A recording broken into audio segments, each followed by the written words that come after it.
Welcome to the Industrial Talk Podcast with Scott McKenzie. Scott is a passionate industry professional dedicated to transferring cutting-edge, industry-focused innovations and trends while highlighting the men and women who keep the world moving. So put on your hard hat, grab your work boots, and let's go. Hey there, welcome to the Industrial Talk Podcast. Absolute honor, you know it is. I'm just happy that you have joined this particular podcast, this platform that celebrates industry heroes. That's you. That's your company. That's what you're doing. We appreciate you here because you are bold. You are brave. You're daring greatly, and you're changing the lives, and you're changing the world through your innovation. How about that? That is exciting. That is something to celebrate. All right. This podcast will be featuring a person by the name of Stephanie Atkinson, Rob Tiffany, and Bill Schmarzo. And you know what we're going to be talking about because we need to talk about it?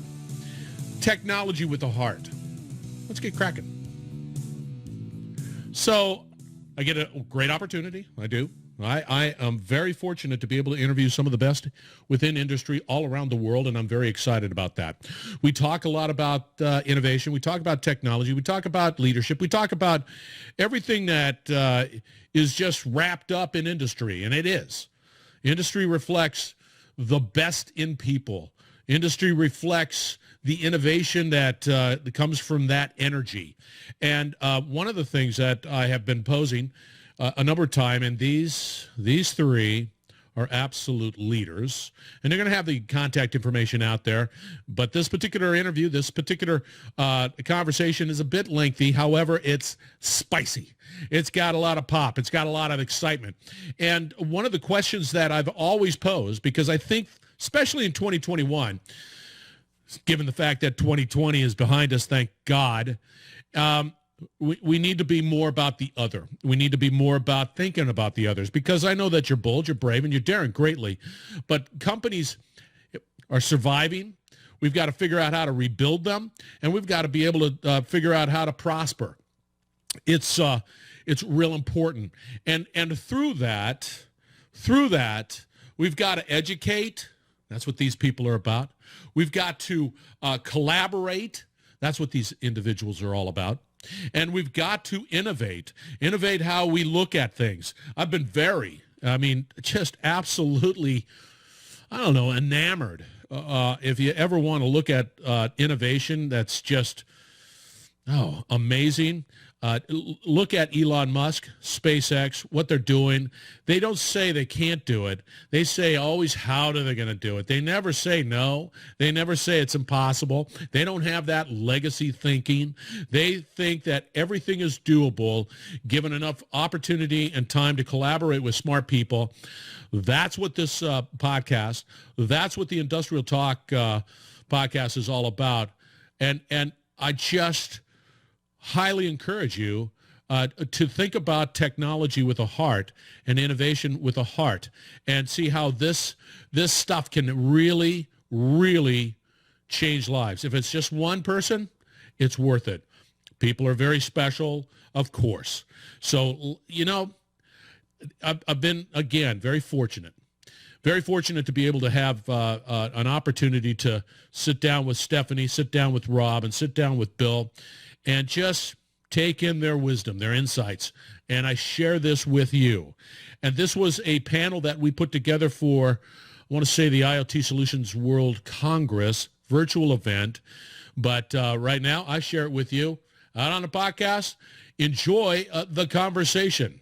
All right, Rob and Bill, thank you very much. I am so glad that you found time in your busy schedule to be a part of this panel for the IoT Solutions Digital Summit 2020. It's important to me. We're so glad it's important to you. I had to cancel so many much more important meetings than this one just to be here with you. But like the cure, we were going to be talking about the cure for cancer and ending poverty. And so you really owe me and Bill for this, dude. Yeah, I was going to go to the bathroom and said I'm doing this. I do owe a lot to you guys. I just want to make sure, hey, you listeners out there, I've had these two gents on the podcast, the Industrial Talk podcast. You call us gents? Gents, Something like that. gents, I was pulling in my English language. Whatever. They do not disappoint. They're not just top of their game, but they're also fun people to hang out with. So whenever COVID decides it wants to go away and we start opening up, I highly recommend that you sort of reach out to these. We're waiting for Stephanie to arrive because, well, business continues. And she has something, and it's obligated, but she's going to pop on in, and she doesn't disappoint. I had her on the podcast as well, and nothing short of a spark plug. Is that like the MQTT spark plug thing? Never mind. Go ahead. I was like, you submarine guy, I have no idea what you're meaning, you funny guy. Never So mind. anyway. It's an industrial thing you wouldn't understand. Way over my head. Absolutely. Yeah. So here's the deal. I've had hundreds of conversations on my podcast. And a podcast about, let's say, Industry 4.0, digital transformation, IoT, IIoT, edge, cloud, 5G now, AI, all of that. Bingo. I win. I think you had all the words. I think you got them all. Call them out while I check call them out. So I'm always been fascinated. There's got to be a heart to this. There's got to be. I get it. Technology, innovation, important stuff. But what I want to be able to talk to you a little bit about on this particular panel, because you guys come from a point of big hearts. Same with Stephanie. When she arrives, I'll make sure that everybody knows Stephanie's got a big heart. Is this connected intelligence, outside of the fact that it's generic enough to be able to cause problems, the term connected intelligence, but how does it create a sustainable rule? How does it help people in areas that are not as capital rich like the United States or other developed worlds? How will that help these individuals, or are they going to just be left behind? And that to me is the conversation. By the way, you participants out there, no slides in this. We're not going to kill you with slides. You're just going to hear these incredible professionals talk about that. So, I think Steve Jobs made a comment about PowerPoint slides once. I think it was something along the line, if you need slides, it means you don't know what you're talking about. Oh, that's like the nice. Oh, now that you've offended a bunch of people out there, good job, Rob. Good job. Yeah. So let's start with PowerPoint jockeys.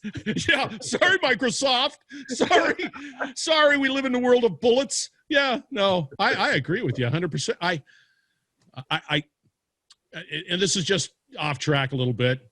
I zone out. I cannot. Sometimes there's so much information on a slide that I can't even process it. Now, that might be my age. It might be my good looks.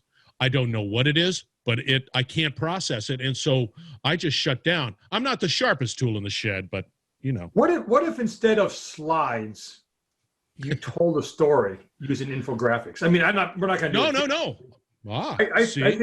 I think what happens is with slides, now, there's some people who do a great job with slides. They use slides to tell a story. They actually create almost a storyboard from their slides. They have a beginning, they have a point, they have an end. It's actionable. Most slides look like a ransom note, right? And it's just got random colors and fonts and such. I'm always impressed with a good infographic, because I think especially somebody who can walk through an infographic and tell me the story, what they're trying to. And so there's a lot of room for visualization, but PowerPoint doesn't provide visualization. In many people's cases, PowerPoint provides it's a handicap. It's a crutch. That's pretty cool. Yes. Yeah. So there was a style, I don't know what it's called. There is a video, and you've seen them out there, is that it's an infograph storyboard type of thing, but the individual narrating it, telling the story, is being drawn at the same time. And even I'm compelled to say, wow, that's pretty cool. Oh, I get it. Oh, I understand it. And I just think, okay, we digress. What the heck, man? All good. No, I think it's really important here, because what we're talking about is all these new technologies. We tend to throw technologies out there like people give a shit, right? And they don't. The technologies don't tell a story. Right. They just kind of exist, and so it really falls upon whether it's a sales team, the marketing team, the evangelist team, whoever it is, to tell a story about, why should I care about 5G? Why should I care about IoT? Why should I care about AI and ML? Why should I care? And organizations overall do a really crappy job of telling a story about why that's important to you. They're so eager to hear themselves talk about, we're the leader in AI. Well, what the hell does that even mean? The leader, right? What does that mean to me? So you're in the top quadrant. Yeah, I'm in the top right over this quadrant. But companies do a horrible job of taking the time to understand what their customers are trying to accomplish, what their challenges are, and then looking at these technologies and saying, if we couple this with this and we took your people, we could help solve that. No, but they come in with this technology. It's true. And it just, and we wonder why, we talked about these digital conferences, why people tune out, right? Yeah. They hear the first 5 minutes, they get the point the guy's personally going to talk about, and then they say, well, I'll go to the next thing. It's not compelling. I mean, would you spend 2 hours at a movie theater or something that wasn't compelling? No, we don't think about like a movie, right? We don't tell a story that resonates with people. Yeah, no, that's a great point. Luckily, we're doing it now, and this whole session is an example of connected intelligence working for us during this time of COVID, because we're not all in Barcelona at the IoT Solutions World Congress. I'd prefer to be in Barcelona, actually. Amen. Agreed. Go Paella. I'm a big Rioja guy, so I'd prefer to have that in tapas, but we'll do this digital thing instead. You know what?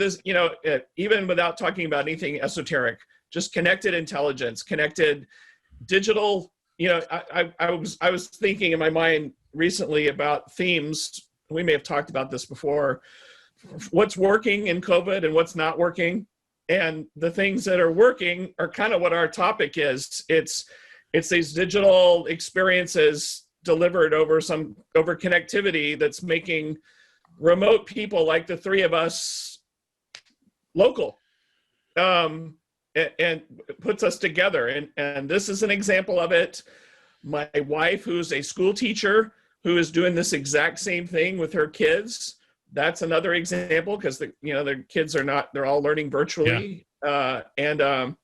It's certainly an example of something that's working, that's trying its best to pull us all together. I'm not going to say it's perfect. I know the kids have not been loving Zoom and Teams for learning, but you know what? They're doing the best they can, for sure. Yeah, but see, here's the thing. This is all great, and we're living the dream. You guys are on the West Coast. I'm here down in Louisiana, and we're living the dream. And we have the infrastructure, we have the capability, we can connect. We take it for granted. I mean, right now, I remember watching Space Odyssey 2001, whatever it was, right? Yeah. And they're chirping. I remember as a kid going, "Look at them! They're on a screen, and they're talking to each other on a screen." Now all of a sudden, we do it. Is that a possibility, this connected world that we have? Can it be deployed in other parts of the world that don't have that infrastructure? Yeah. Can I raise Bring it. Being connected does not make you intelligent. Let's be really clear, right? Wow. If you have a bunch of idiots, just because they can talk to each other doesn't. Yo, homie. Yeah, there we go. Yo, bro. There he is. Yeah, oh, you're right. I'm connected, but I'm a freaking idiot. We talk about connected intelligence. Intelligence is always a relative thing, and it's in context. Right, and what I mean is, you're going to curl up in a ball, Bill, because it's like, God, it's like a mirror. He's reflecting right on me. I'm not intelligent, and I'm staring at you. No, but holy cow! Intelligence is something that people have within a domain space.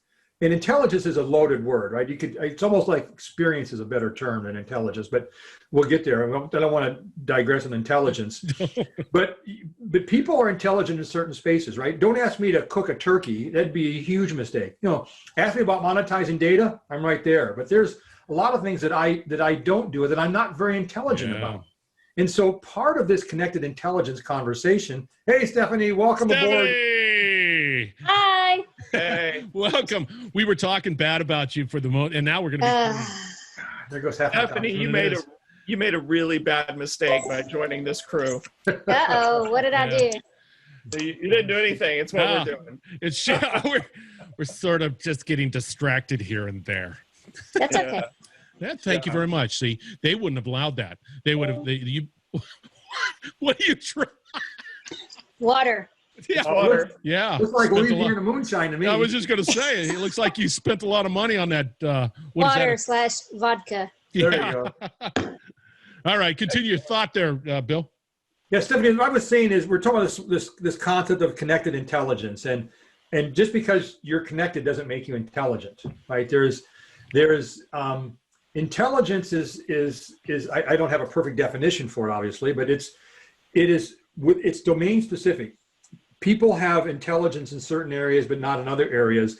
And what we're able to do is to find people who have similar experiences and similar understandings of a certain place and connect them. And by connecting people who have individual and experience allows the whole to get more intelligent. So the idea here is around a domain space, if we can find like people and connect them together, then you do have this ability for the connected nature of it to actually increase the intelligence of the whole group, where you can have ideas being shared, thoughts being challenged, synergy and such like that. So if the word connected intelligence, the word connected is interesting, but it's not sufficient if you don't have it, if you don't start with intelligence. So what you're saying there, Bill, is be that we have this panel, I pretty much reduce the overall IQ dramatically because I am the weak link in this particular conversation. Thank you You're very the much, weak link. Stephanie. Bye-bye. Stephanie making me feel better, and she's shaking No. her head. No, Scott, you're not that dumb. No, it's around a domain space. We think It about is. what intelligence is, right? You have expertise in certain areas that I don't have expertise in, and that Stephanie's got that I don't have, right? We all have our areas where we excel in. And part of what this connected intelligence is to find a way to connect those people who have these experiences, who can then augment, collaborate, and grow together. It's almost more of a design thinking challenge than it is an IoT challenge. Oh, you just triggered me. Hang on. I have to take a shot. All right. Design thing. What? Yeah. What? Okay. I'll take one with you. Yeah. Well, wait a minute. I do need my vodka. Yeah, dude.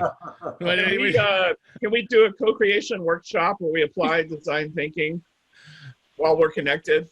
sure, That- go right ahead. Yeah, I don't even know what any of that means. All I right. don't either. It's like, I don't know. Do I just roll with it? Is he serious? Let me write down. Have you ever heard that? I've heard a different, obviously we have all kinds of definitions of intelligence. I've also heard a definition where it's really simple, and it was like your ability to adapt is what shows intelligence. And I think it was like in a bigger scale, species surviving when things change versus not surviving or their environment changes or whatever. And that shows intelligence. I know that's a different view of things. No, I think that's great. I think it No, is. it's, you know what? It's crazy because I was just judging a competition. It's called the Raymond Ideas Challenge at A&M University. And one of the students came up with an idea of an exchange, which reminds me of our topic about domain expertise, is if we're not starting at the educational level, what's happening is you have all these great data scientists and engineers and whatnot, but they don't have the domain level expertise. But so what A&M is doing, they're doing this at a wider scale, but this exchange idea was, why are the medical technology, those that are studying medical technology, why are they not working with those on the industrial design side or industrial engineers? Because these different disciplines are working together and they're trying to bring them together in industry, but they're not really learning together and collaborating together at the educational or higher educational level. So that gap when they come out of the university is already there. They only know their own domain expertise. And so they're saying, why are we not as an institution not collaborating internally?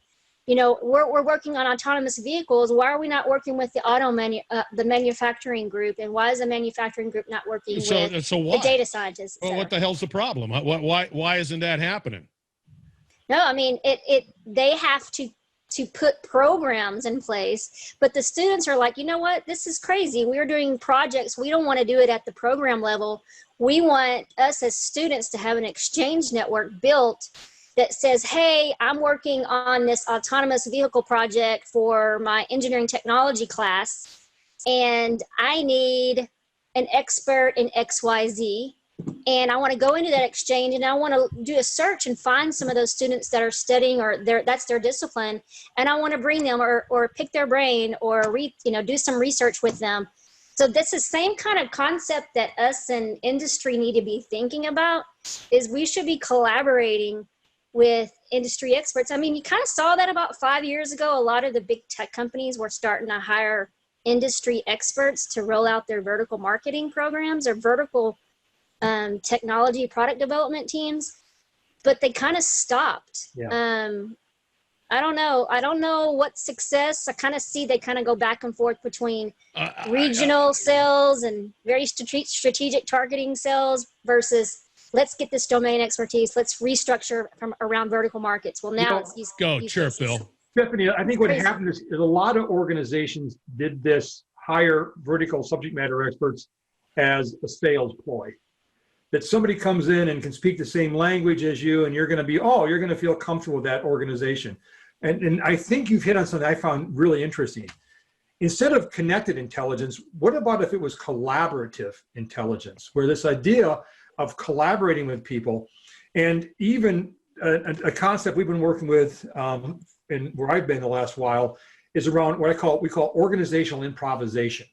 And what I mean by that is the ability to quickly assemble a team to address a problem, bring together people of very diverse perspectives, right? This is where diversity is so critical. As you bring in diverse perspectives, you brainstorm and collaborate, you co-create, Rob, as you say, around a solution on that. And then the team dissipates and goes and attacks something else. And team members, you have that organizational improv. It's kind of like watching the U.S. women's Olympic soccer team. And watching them on the field play was like watching ballet. They all moved and ebbed together.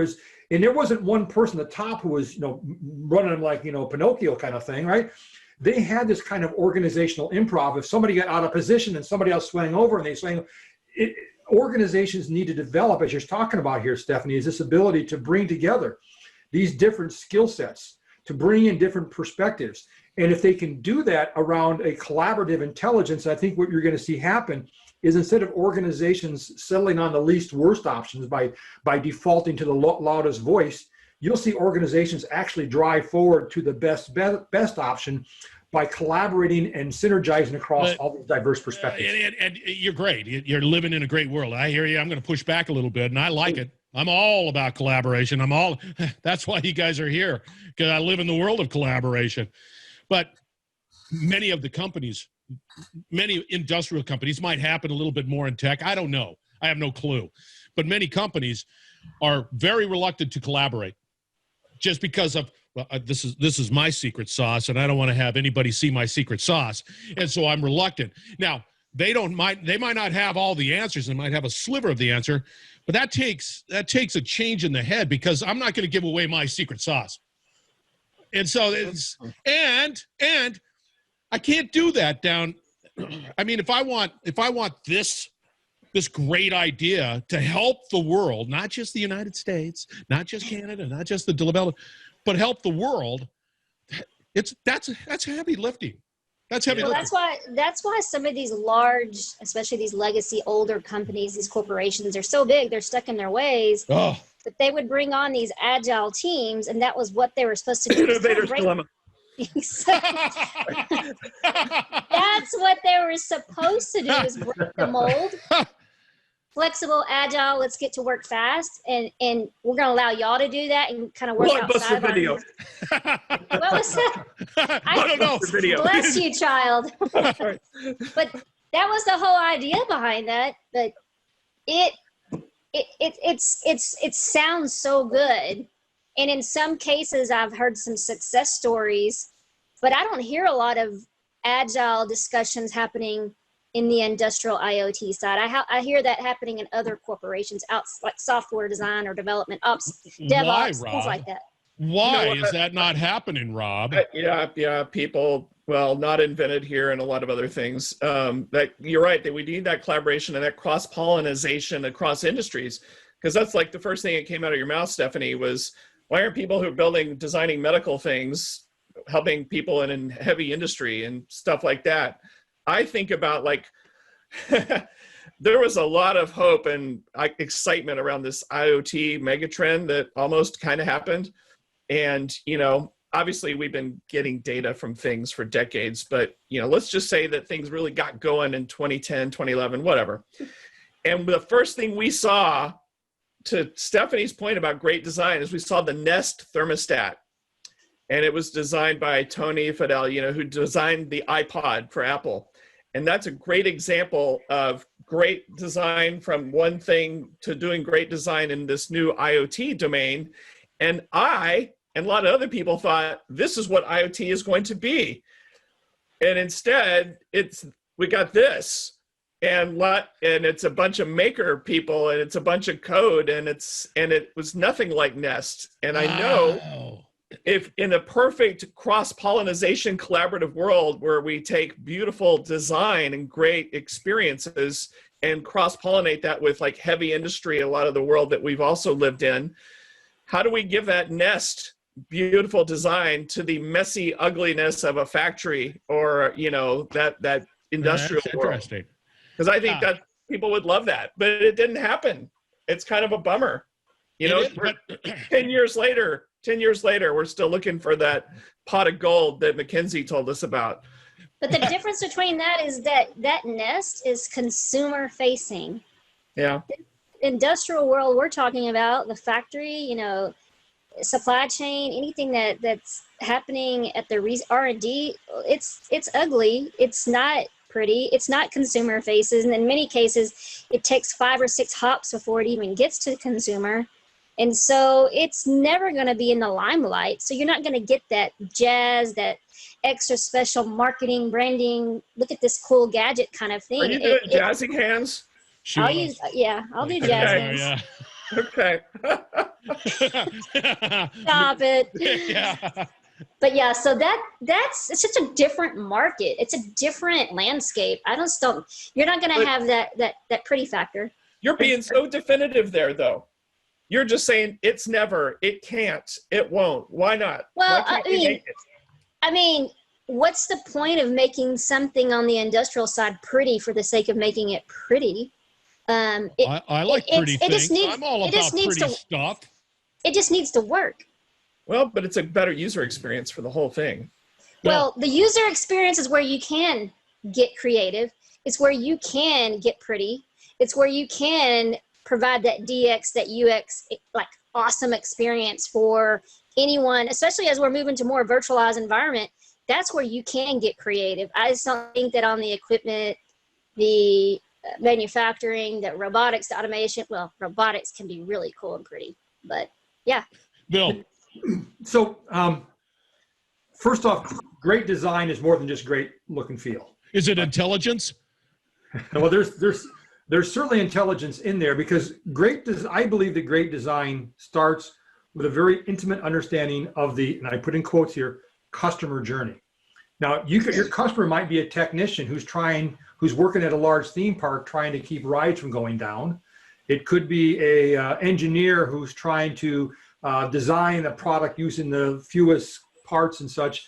The customer journey mapping and the service design concepts that are popular in design thinking work just as well in the consumer Nest business as they do in the B2B industrial business. And are you saying that beauty is in the eye of the beholder, right? Yeah, well, it's around functionality, right? What is beauty? The beauty of Nest is it's so easy to use. I mean, it looks great, but it's so easy to use. It's cool. It's like the beauty of Uber.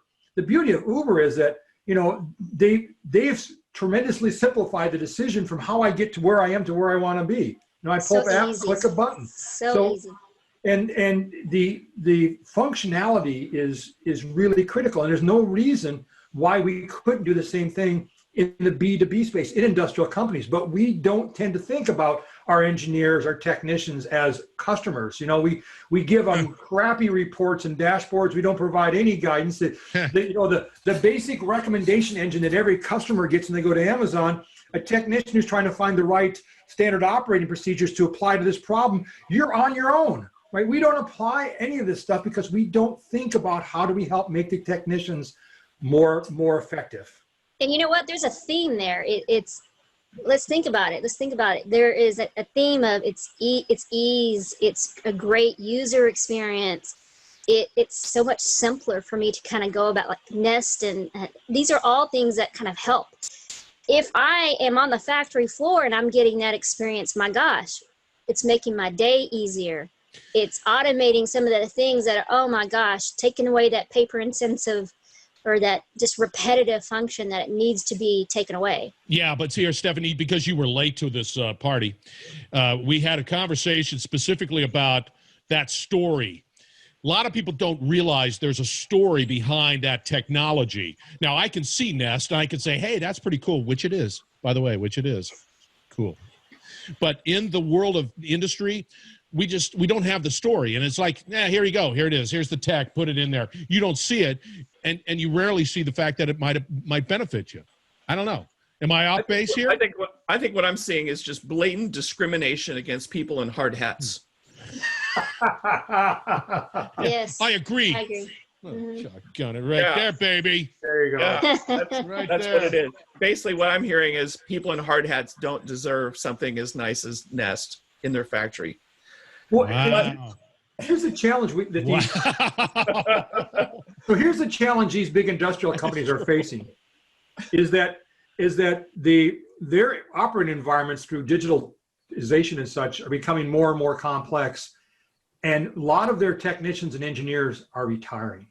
There's going to be a huge shortage of experienced people hitting supporting all these more and more complex and operating environments. If we don't start treating our technicians and engineers like customers and give them that experience, Stephanie, you just talked about, we're going to have problems all over the place keeping these things up and running, these complex environments. Airports and utility plants and theme parks and malls, right? These environments are getting more and more complex, but yet we don't tend to think, as you said, Rob, the people in hard hats don't get the respect they deserve because they at the very fundamental level, they are a key source of value creation for an organization. If they're not doing their jobs well at a high level of efficiency, that ripples through all the value creation exercises that eventually manifest themselves at the customer level. It's true. Yeah, and I think that we have a changing dynamic in the incoming technical experts and engineers and data scientists that are coming out. These guys are quick to jump ship if a better offer and more incentives come their way. And a lot of the incentives aren't necessarily financial. They're looking for green, sustainability. Is your company corporately responsible? And so there's a lot of other factors that are coming into play. And so what we're replacing are these legacy engineers that are very much committed and they work for more than 10 years at that company, right?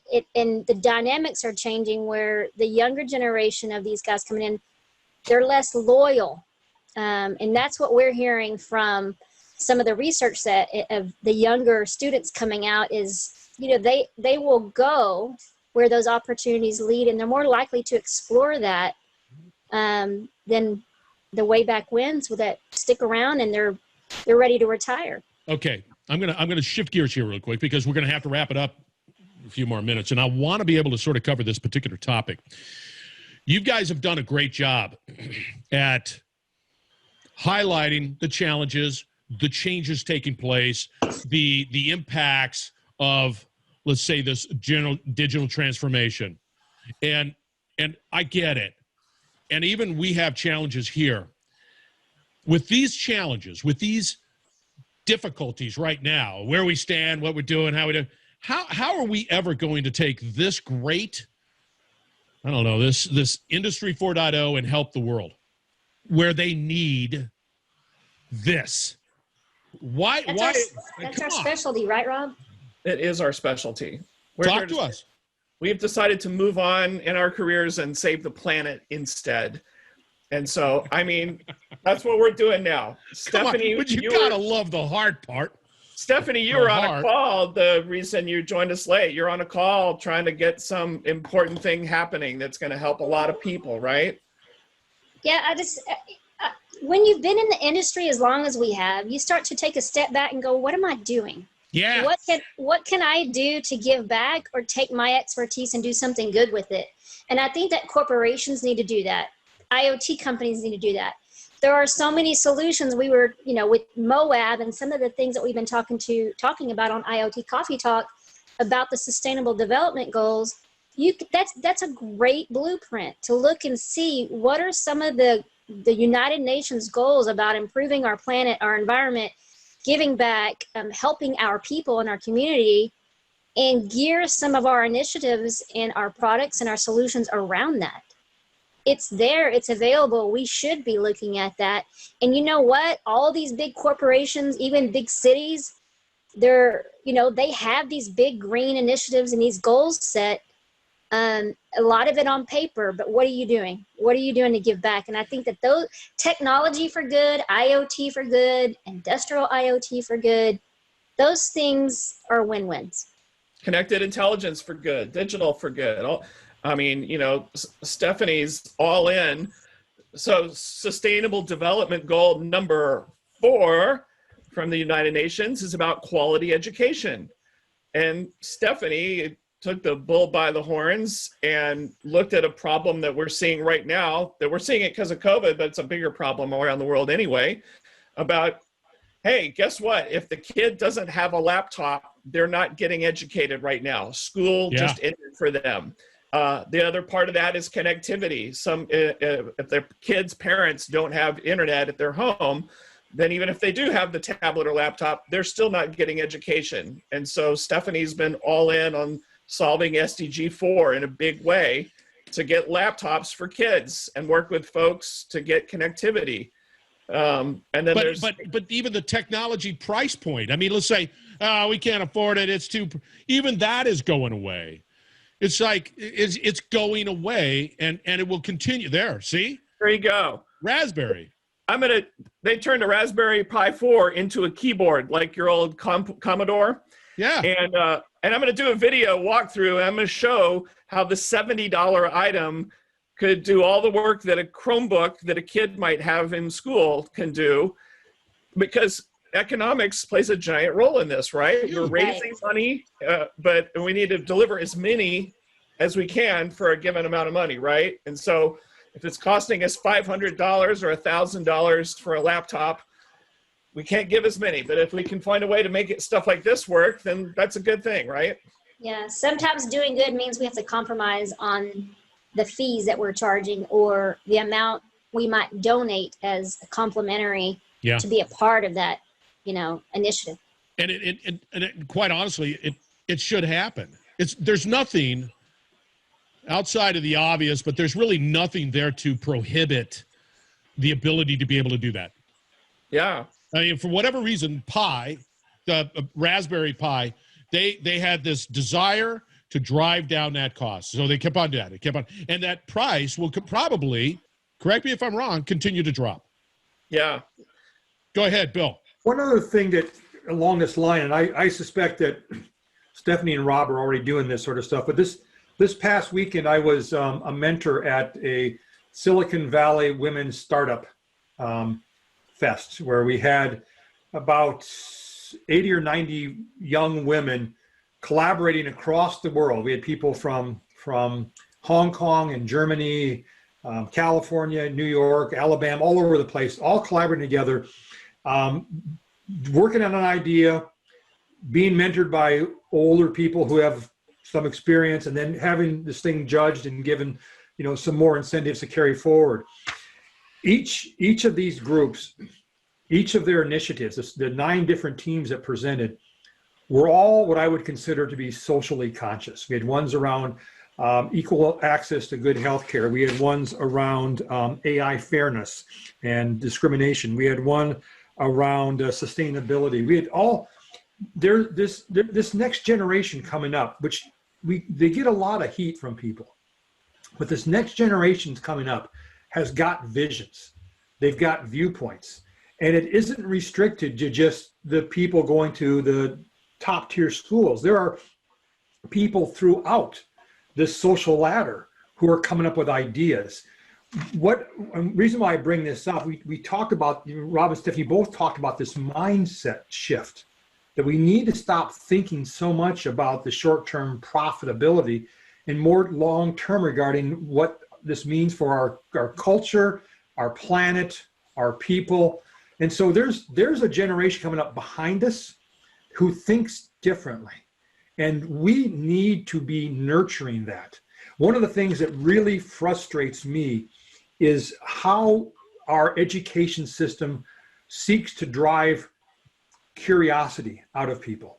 And we know from a firsthand perspective that our best data scientists are those who are curious about what variables and metrics might be better predictors of performance. And I find I have to almost reteach curiosity to people who are 18, 19, 20, 22 years old, because in our systems, our education system, we've driven that out. You've got why? What standard testing. What do you mean?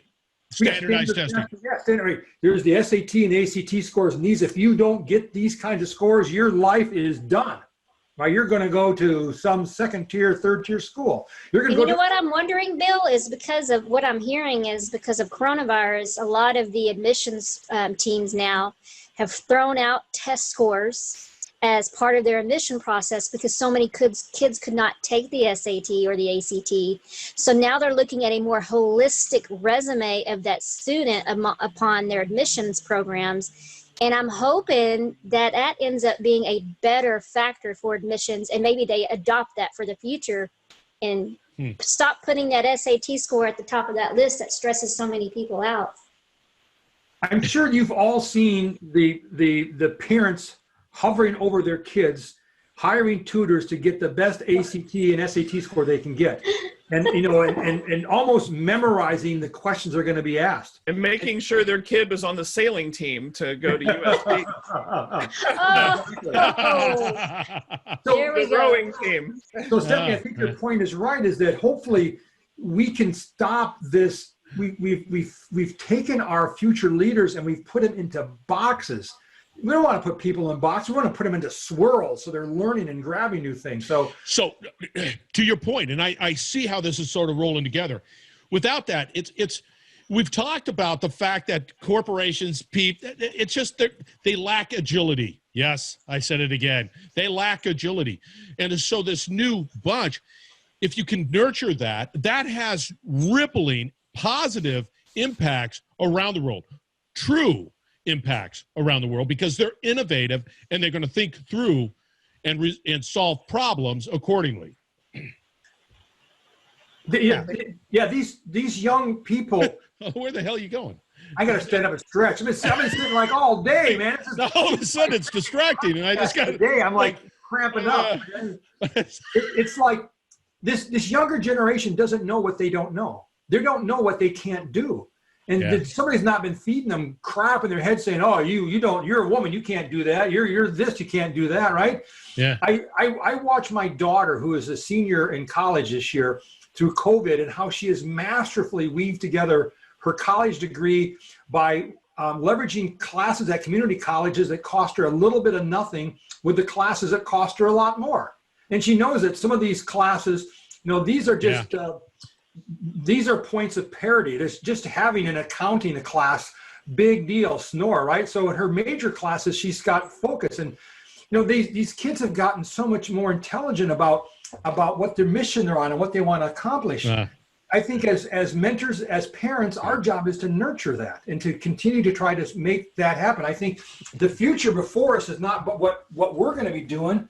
It's what we're going to do to enable that next generation to be successful. I like that. That's on us. That's the bottom line. If we're not investing in this generation that's coming up, that everything that we're pushing for and everything that we're trying to grow in our industries, it's a moot point. We have to invest in the younger generation.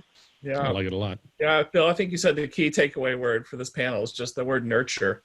Yeah. You got to do it. And I love it when young people don't know what they don't know, Steve Jobs and Steve Wozniak didn't know that they couldn't put a PDP-11 type capability into a small thing that would become the Apple One. God, that was dead sexy. So they Rob. just That was did that it. word. It was Yeah. like dead sexy. They didn't know that it couldn't be done, and so they did it. Yeah.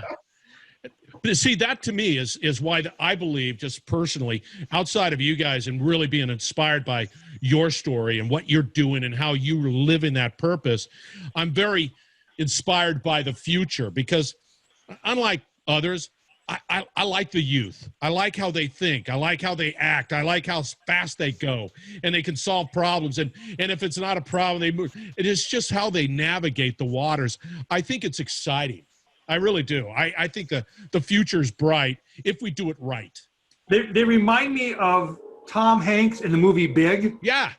Where that one guy's explaining about this toy, and he looks around the room and raises his hand and goes, "I don't get it." Right? As a society, It's true. we need to have more "I don't get it" moments in our society. We do a lot as a society, as a culture, as a country. We do lots of stupid things, but people are afraid to raise their hand and say, "I don't get it."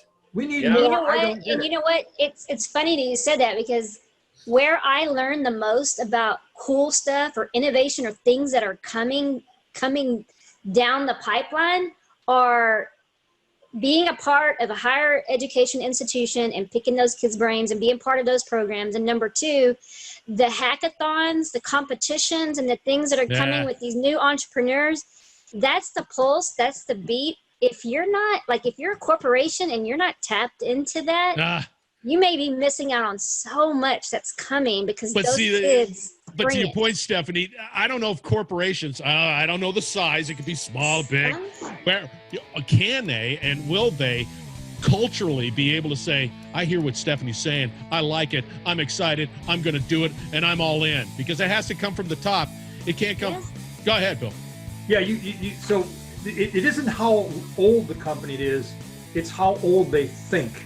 And in an environment where only the executives have the best ideas, those companies are doomed for a number of reasons. First off, young, bright people who are energetic are going to walk in that organization, look at all those old coots up there and say, I'm not working here, right?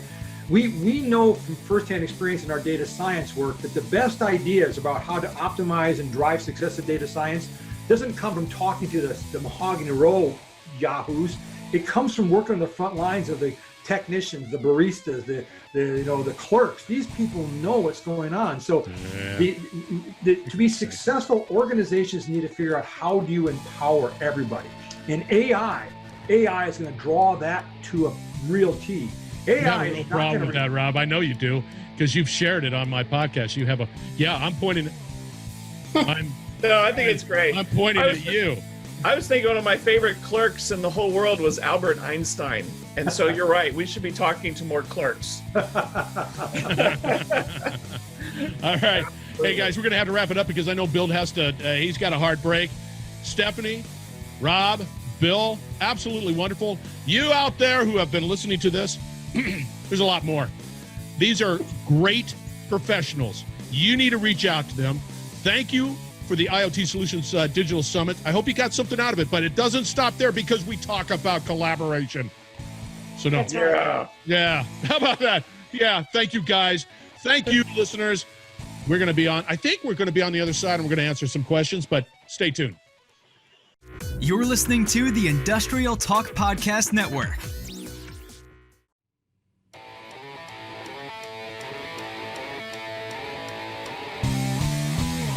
All right, what did I tell you? Absolute brilliance. They are incredible. They give of their time, their energy, their effort. They see the necessity that innovation can change lives, can change the world. That's what they're all about. Absolute honor to have them on the Industrial Talk podcast. Thank you, Stephanie. Thank you, Bill. And thank you, Rob, for sharing your wisdom with the listeners here. Absolute honor. All right, we've got to be, I'm just telling you right now, enough with the think tanks, enough with the roundtable type stuff, enough with the webinars. Let's start doing. Let's do tanks.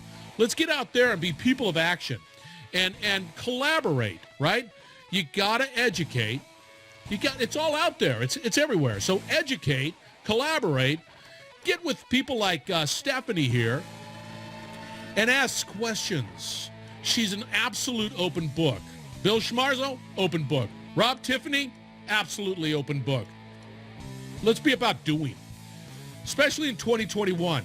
Take action and do it with a sense of speed and urgency. That's what we're all about. All right, we're going to continue these things. We're going to do it. You're an industry hero. All of their contact information will be at the Industrial Talk podcast, right? IndustrialTalk.com. It's all there. You got to reach out to them because we're about collaborating. We're about doing. Let's do. Let's not hesitate to do.